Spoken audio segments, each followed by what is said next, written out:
Welcome to the English Doc channel, where you will learn to speak English like an English doc.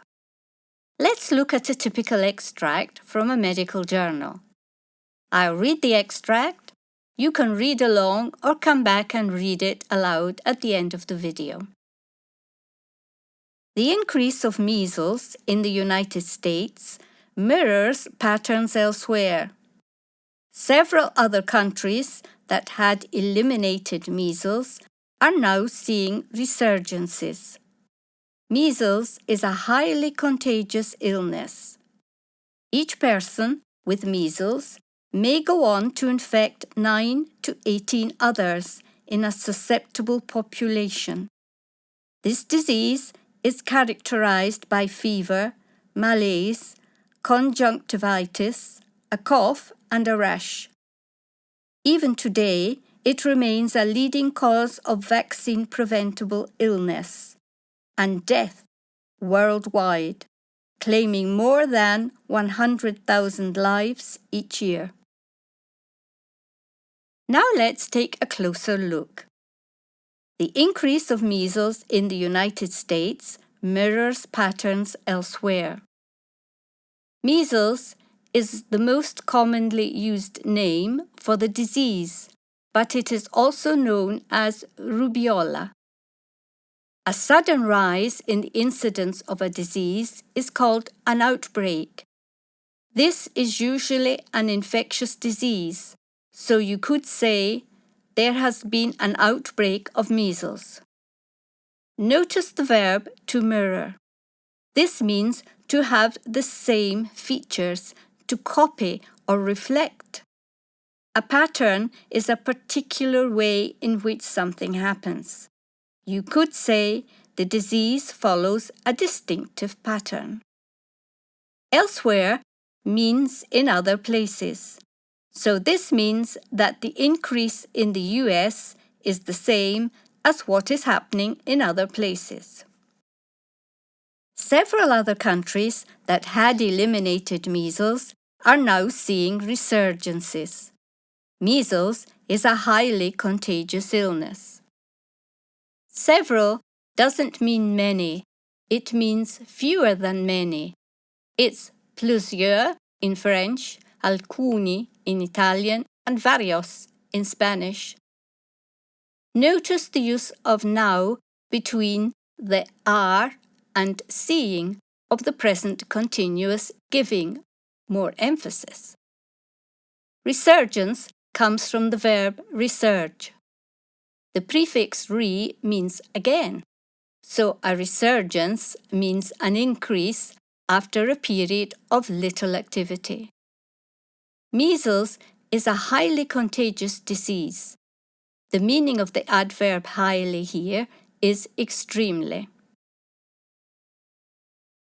Each person with measles may go on to infect 9 to 18 others in a susceptible population. This disease is characterized by fever, malaise, conjunctivitis, a cough, and a rash. In the expression may go on means to move on, to do something else, so the infected person infects more people. In the expression a susceptible population, susceptible means that the population is likely to be harmed. If you add a condition, notice that you say you are susceptible to something.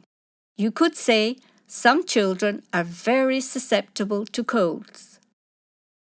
A malaise is a feeling of not being well. For example, one of the first symptoms of the flu is a feeling of malaise.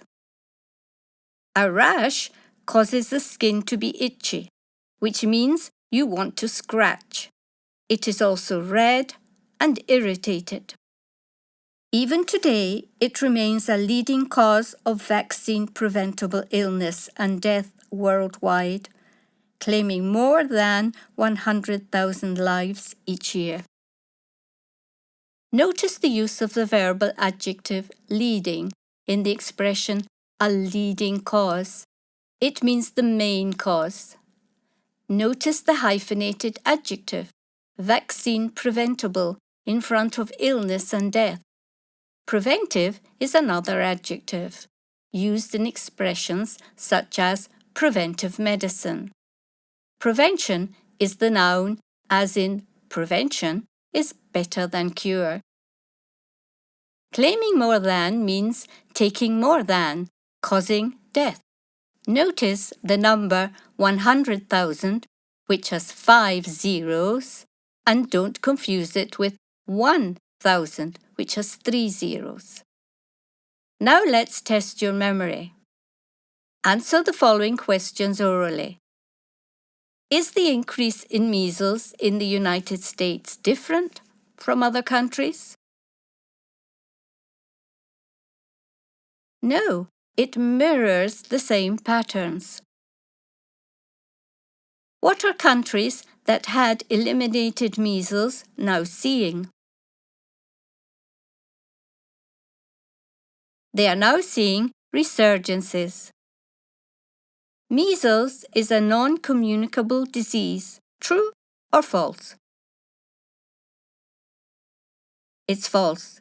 Measles is a highly contagious illness. Now look at these 3 adjectives. Can you give the nouns they were used with in the extract? Pause the video and do it orally. The answers are a susceptible population, a leading cause, and vaccine preventable illness or illness and death. Just to finish, here is a little quiz. Here are 3 words found in the text. Pause the video and unjumble the letters to find the words. The answers are patterns, malaise, and cough. Remember to check out English Skills for the Medical Profession, where you will learn to speak English with confidence. Don't forget to like, leave comments, share, and subscribe. And until next time, never stop learning.